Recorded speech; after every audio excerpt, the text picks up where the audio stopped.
عليكم. دي غادة والي، لا مش دي ايوه دي. وده احمد بغدوده لاعب كمال الاجسام المصري او لاعب المصارعه المصري اللي هرب دلوقتي وكل الناس بتتكلم عليهم دلوقتي. الاثنين دول اشهر ناس في مصر دلوقتي. خلينا ناخد الموضوع كده ببساطه وبدون تكاليف. خلينا نشوف حكايه دي ونشوف حكايه ده. بس في البدايه عايز اقول لك ما تنساش تضغط لايك لان اللايك مهم جدا وتعمل متابعه. ويلا بقى نشوف الحكايه. غادة من سنه ونص بالظبط الحكومه تعاقدت معاها بمبلغ 300 مليون جنيه. ليه؟ عشان خاطر تقريبا في 5 محطات او 6 محطات جديده في المترو الجديد هتعمل لهم ديزاين مختلف كده جرافيك، وتحط الديزاين ده ولا الجرافيك ده في المحطات الجديده لمده سنه ونص. بكام؟ ب 300 مليون جنيه. المهم لمده سنه ونص والست غاده المحترمه اللي تقول عليها فنانه قول عليها رسامه قول عليها جرافيك ديزاينر قول عليها شفافه برضه قول زي الاستاذ عمرو اديب ما قال انا ما قلتش حاجه قول. المهم ان هي لمده سنه ونص بتجهز وبترتب علشان خاطر تحط الرسومات دي، وفعلا بعد سنه ونص بالظبط حطت الرسومات والدنيا تمام وزي الفل ومفيش اي مشكله ومحدش دقق، محدش عارف اصلا ايه اللي اتحط ولا بتاع. يومين بالظبط ولقينا فنان جرافيك ديزاينر روسي بيعمل مشكله ورافع قضيه والدنيا مقلوبه ويقول لك غاده سرقت مني الرسومات بتاعتي. يا جدعان يا عم انت طلعت لنا منين؟ الموضوع كان خلص والدنيا اتلمت وخلص الموضوع وال 300 مليون جنيه اتصرفوا وخلصنا. لا طبعا هي كانت متعاقده مع هيئه المترو. طيب الراجل بقى ما سكتش، الراجل رفع قضيه وقوم محامي ومحكمه دوليه وقصه وحوار ويمين في شمال. المهم ان هو كبر الموضوع على الاخر فوق ما تتخيل يعني. عمل بلبله في مصر. جاي الاستاذ عمرو اديب من كام يوم قام طالع بكل بساطه كده قبل ما يجيب، كان لوحده، قام جايب وقام قايل كل اللي انا شايفه قدامي ده شف. فاكرين ايام الاعدادي لما كنا بنجيب ورقه الشف ونحطها على الرسم كده ونقعد نشف الخريطه ونقوم لازقينها في الكراسه؟ هذا حصل بنفس النص على راي او على حسب كلام الاستاذ عمرو اديب.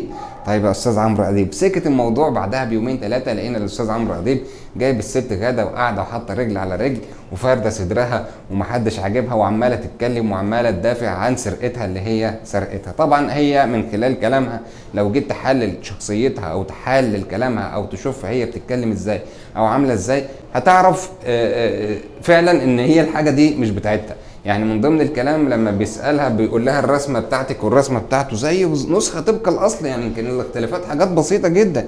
قالت له لا شوف يا استاذ عمرو في هنا دلوقتي هوريها لكم، في هنا طائر عنده وانا ما عنديش الطائر. يا سلام، حاجه حلوه جدا بصراحه. يعني كل اللي انت عملتيه خدت نفس الرسمه يمكن غيرت بعض الالوان وقمت شايله الطائر، وبعدين اكتشفنا ان هي مش للفراعنه، ده اسطوره قديمه كده وبتاع حاجه قديمه، ان هي احنا مالناش علاقه اصلا. يعني مثلا ممكن نقول فراعنه احنا احق بيهم، ده احنا بنرزم ولاد بلدنا وهو اللي جاي علينا. لا ده طلعت اسطوره ثانيه مختلفه عن موضوع الفراعنه شويه. المهم ان هي في خلال الحلقه اللي انا هدي لكم منها شويه تفاصيل دلوقتي تبصوا عليها اثبتت على نفسها الجريمه واثبتت ان هي فعلا نقشه او ان هي شفه او ان هي سرقه الرسومات من الراجل ده. ودلوقتي محدش عارف يكلمها لحد دلوقتي. طبعا مين بقى اللي وراها ومين اللي دعمها ومين اللي ساعدها الله اعلم. بس انا من ناحيتي انا بقول ان ده اهدار مال عام. لازم كل الناس تتساءل في الموضوع ده وكل اللي اسندوا عليها المشروع ده يتسالوا في المشروع ده فين ال 300 مليون جنيه وراحوا فين ال 300 مليون جنيه.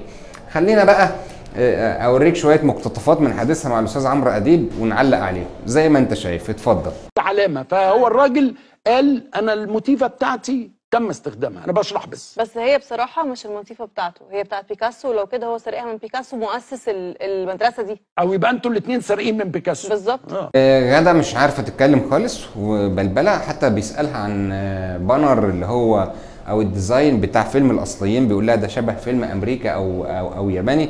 قالت له انا ما سمعتش حاجه عن الموضوع ده ومحدش يتكلم عن الموضوع ده، على الرغم من كده ان في ناس كتيره اتكلمت عن الموضوع ده. المهم ان هي تنصلت برده المهم ان هو الحوار اتفقست وطلوعها مع الاستاذ عمرو اديب كان خطا كبير جدا. جاب معاها نتيجه عكسيه واثبت عليها المشكله. دلوقتي نخش على مشكله اللاعب اللي هو لاعب المصارعه اللي هرب من تونس وخاين وعميل وازاي يهرب، والناس انتقدته وبدات الناس انتقدته. طبعا الشعب العام او الوسط العام اللي هو زينا كده طبعا الله ينور عليك يا معلم، والله انا فدت بجلدك، والله انت عملت مش عارف ايه. المهم ان الراي العام نفسه منقسم. بس طبعا الجماعه اللي فوق عمالين يتهموه بالخيانه وان هو هرب من البلد وانه كان لازم يمثل البلد بشكل احسن من كده شويه. طيب خلينا ناخد الموضوع ببساطه. هل هو اول واحد يهرب؟ لا، ده كل الالعاب الفرديه اللي زي ديت كلهم تقريبا ناس كتيره هربت وبداوا يهاجموه لحد ما وصلوا لوالده. والده الراجل الطيب الجميل اللي هو شغال على توك توك، وطلع اتكلم في الموضوع، قال لهم يا جماعه والله احنا من مده الراجل ده كان بيلعب وكان بياخد ميداليات فضيه وذهبيه ومش عارف رافع راس مصر. المهم ان الراجل ده في يوم من الايام كسب جايزه حوالي 16 او 17 الف جنيه.